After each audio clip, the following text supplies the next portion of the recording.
সবাইকে শুভেচ্ছা জানিয়ে এই লেসন শুরু করছি। এই লেসনে আমরা স্ট্রেট লাইনস চ্যাপ্টার থেকে ৬টি রিটেন প্রশ্ন নিয়ে আলোচনা করব।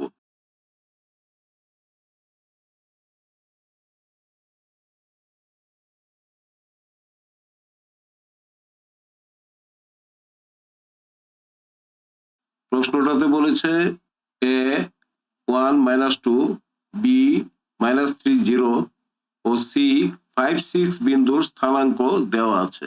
দেখাও যে এ বি ও এসি রেখাদ্বয় পরস্পর লম্বভাবে ছেদ করে। উপরোক্ত বিন্দুগুলো একটি আয়তক্ষেত্রের শীর্ষবিন্দু হলে চতুর্থ শীর্ষবিন্দুর স্থানাঙ্ক নির্ণয় করো। তো যেহেতু বিন্দুগুলি দেওয়া আছে, আমরা রেখাগুলির ঢাল বের করতে পারি।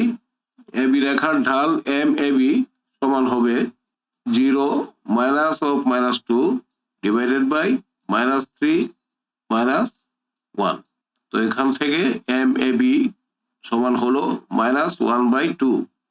একইভাবে এম এসি সমান পেয়ে যাবে 2। তো M AB into M AC সমান কত? -1/2 ইন্টু 2 মানে -1, মানে রেখা দুটি লম্ব প্রমাণ হয়ে গেল। দ্বিতীয় অংশে আসি। দ্বিতীয় অংশে এ বি ডি সি যদি একটি আয়তক্ষেত্রের 4টা শীর্ষবিন্দু হয়ে থাকে, তাহলে ডি বিন্দুর স্থানাঙ্ক চেয়েছে। তাহলে আমরা ভেক্টর সমীকরণ দাঁড় করাই। ভেক্টর এডি সমান আমরা লিখতে পারি ভেক্টর এবি যোগ ভেক্টর এসি।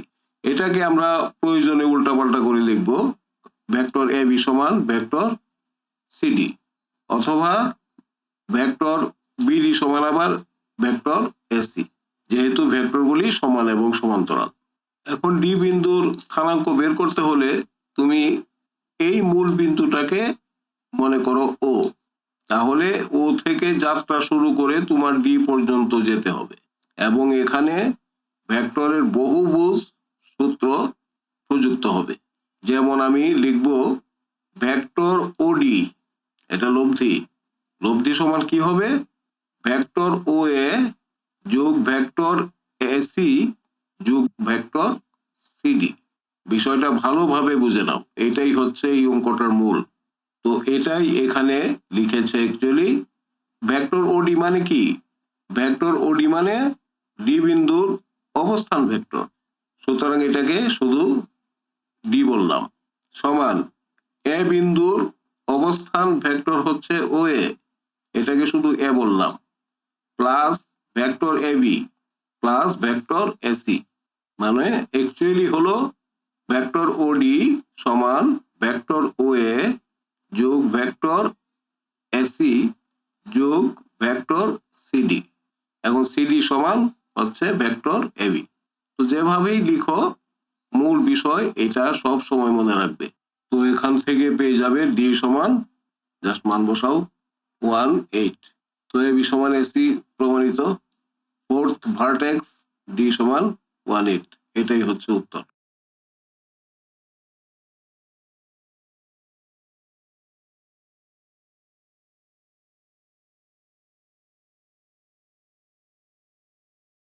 প্রশ্নটাতে বলেছে এমন ভাবে একটি সেট গঠিত হয় যে এর যে কোনো বিন্দু b0 বিন্দু এবং ওয়াই অক্ষ থেকে সমদূরবর্তী।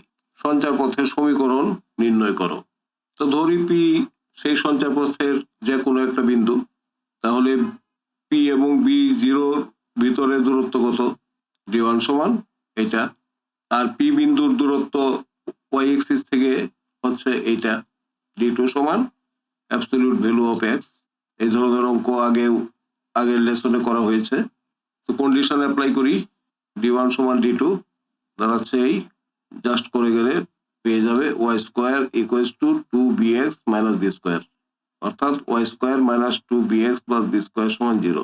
এটাই উত্তর।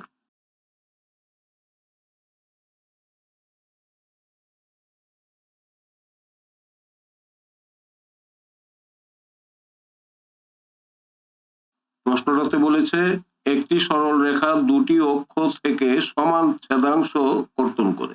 মূল বিন্দু থেকে রেখাটির উপর অঙ্কিত লম্বের দৈর্ঘ্য 4 একক হলে রেখাটির সমীকরণ নির্ণয় করো। তো ধরি রেখাটি উভয় অক্ষ থেকে এ ছেদাংশ সৃষ্টি করে, তাহলে সেই সরলরেখার সমীকরণ হবে x by A plus y by A সমান 1, অর্থাৎ x প্লাস y সমান এ। তো অরিজিন থেকে এই রেখার দূরত্ব ফর্মুলা হচ্ছে এটা সমান দেয়া আছে 4। এখান থেকে আসলো অ্যাবসলিউট ভ্যালু অফ এ সমান 4 ইন্টু রুট 2, অর্থাৎ এক্স প্লাস ওয়াই সমান দাঁড়ালো 4 ইন্টু রুট 2 অথবা মাইনাস 4 ইন্টু রুট 2। সুতরাং X plus Y equals to plus minus 4 into root 2, এটাই হচ্ছে উত্তর।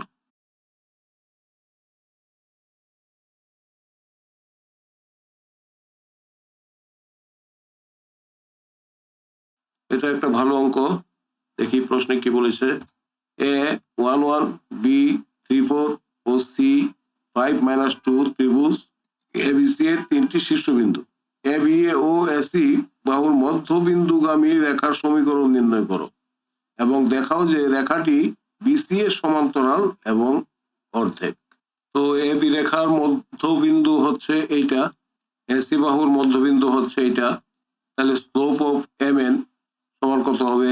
এম এন সমান minus half minus 5/2 divided by 3 minus 2 সমান হচ্ছে মাইনাস 3। তাহলে এম এন রেখাটির সমীকরণ আমরা বের করতে পারি এখন, ওয়াই মাইনাস এটা সমান মাইনাস 3 ইন্টু এক্স মাইনাস, তো এখান থেকে বেরোলো 6x প্লাস 2y মাইনাস 17 সমান 0। এখন আমরা বিসি রেখার ঢাল বের করতে পারি, এম বিসি সমান মাইনাস 3, অর্থাৎ দেখা যাচ্ছে এম এন সমান এম বিসি সমান মাইনাস 3, অর্থাৎ বিসি এবং এম এন প্যারালেল। এখন এম এন এর দৈর্ঘ্য বের করো, এই দুইটা বিন্দু আমাদের জানা আছে, এমও জানা আছে, এনও জানা আছে, এটা সমান বেরোবে √10।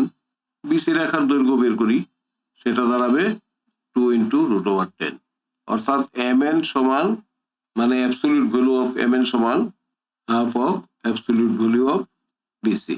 তাহলে ইকুয়েশন সমান হচ্ছে 6x প্লাস 2y মাইনাস 17 সমান 0। আর প্রমাণের অংশে এম এন প্যারালেল বিসি প্রমাণ হয়ে গেল, আর প্রমাণ হয়ে গেল absolute value of M N সমান half absolute value of BC.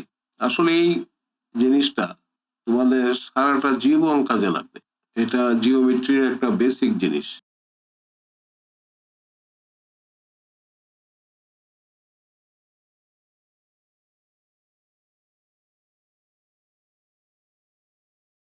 এই অঙ্কটাতে বলেছে 3x মাইনাস 2y সমান 0 এবং 6x মাইনাস 4y প্লাস 9 সমান 0 রেখাদ্বয়ের মধ্যবর্তী লম্ব দূরত্ব নির্ণয় করো।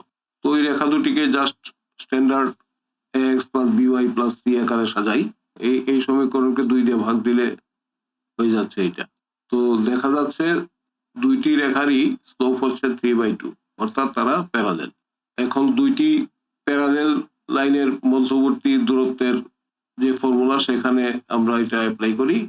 ডি সমান আমরা জানি absolute value of c1 minus c2 divided by √a² plus b²। Just মান বসাও, তাহলে পেয়ে যাবে ডি সমান 11 ইন্টু √13/26। এটাই হচ্ছে উত্তর।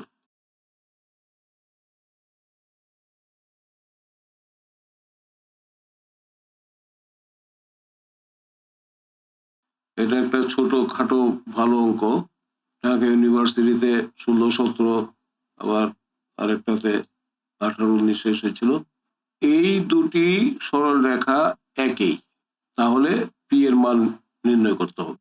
এই দুটি সরল রেখা যদি একই সরল রেখা হয়, তাহলে এই সমীকরণের যে রাশিগুলি আছে সেগুলির অনুপাত হবে সমান। এভাবে অঙ্কটা কিন্তু করা যায়, অর্থাৎ 3x divided by x cos alpha সমান হবে minus 4y divided by y sin alpha সমান হবে minus 12 divided by minus P. তখন পিটা এদিকে নিয়ে আসতে হবে, কারণ একই আকারে নিয়ে আসতে হবে। তবে এই ধরনের অঙ্ক এইভাবে করা হয়, অর্থাৎ এটার উভয় পক্ষকে আমি √3² প্লাস মাইনাস 4² দিয়ে ভাগ দিব। তো এটা সমান হলো 5। তো এটাকে ভাগ দিলে কি দাঁড়াচ্ছে 3/5x মাইনাস 4/5y সমান দাঁড়াচ্ছে 12/5। এখন এই সমীকরণের সাথে এইটা তুলনা করব। তুলনা করলে cos আলফা সমান ডাইরেক্টলি বসিয়ে দিব 3/5, sin আলফা সমান -4/5 এবং p সমান 12/5। এটাই হচ্ছে উত্তর। তবে এই বিষয়টার উপরে আলাদা একটা ভিডিও আমি করব, যখন আপলোড করি তোমরা তখন সেটা দেখে নিও। তো ঠিক আছে, এই লেসনের এখানেই সমাপ্তি। প্রত্যেকে ভালো থেকো।